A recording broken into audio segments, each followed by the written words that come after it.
So you're at the cocktail party and people ask you what you do, and I sort of dread this question because I have to answer insurance, and that's an immediate turnoff, and they somehow always get thirsty and need a new drink. But when they actually stay and listen, I say, well, I work for an insurance company where we do the underwriting and the evaluating of the risk, the pricing of the risk, the terms and conditions, the risk selection, but we outsource the risk taking. We do it on behalf of an insurance company. So we serve as we are the insurance company doing all the things that an insurance company would do, but at the end of the day, a third-party insurance company assumes that risk. We've had a real evolution in terms of our product offering. When we started, we were really a one-trick pony doing all of the miscellaneous professional liability classes. We did add architects and engineers, we added technology, but it was all in that family of miscellaneous professional.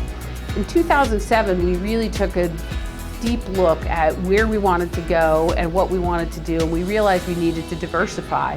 And so in early 2008, we launched our first product with Liberty, the Insurance Agents Professional Liability product.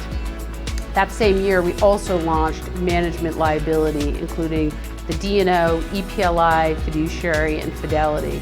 Those two products have grown really nicely over the last 12 years. More recent expansions include our financial institutions practice, which we started in 2009. It began as a response to the community banking crisis, where directors and officers of community banks could not get regulatory coverage under their D&O, and we crafted a niche product with our London relationships to do that. That since has expanded to include broker-dealers, registered investment advisors, D&O and E&O for both of those, and then most recently, a miscellaneous financial institution policy that provides D&O and E&O for all types of miscellaneous financial institutions. Most FI practices focus on large institutions.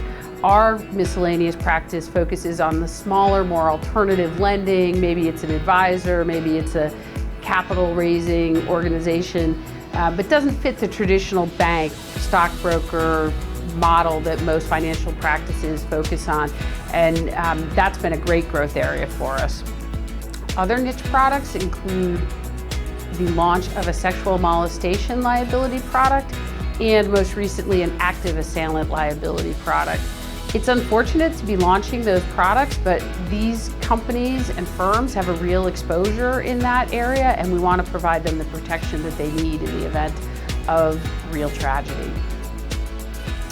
The value proposition for us is that we provide great service, but technically really strong product knowledge.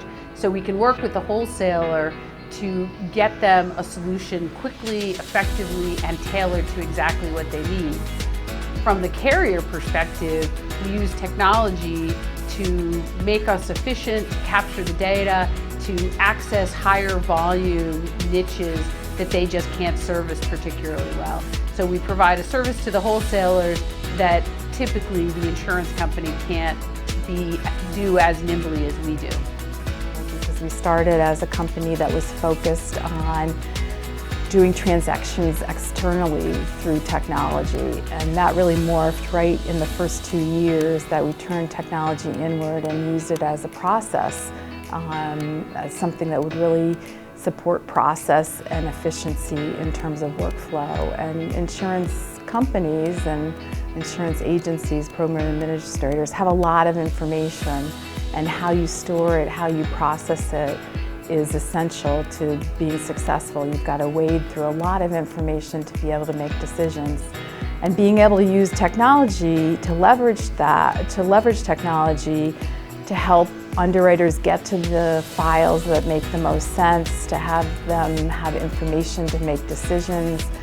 So it is a system that was built to handle submissions, new business submissions, all the way through quoting, binding, issuing policies, and renewing policies, as well as integrating loss data from our carrier partners.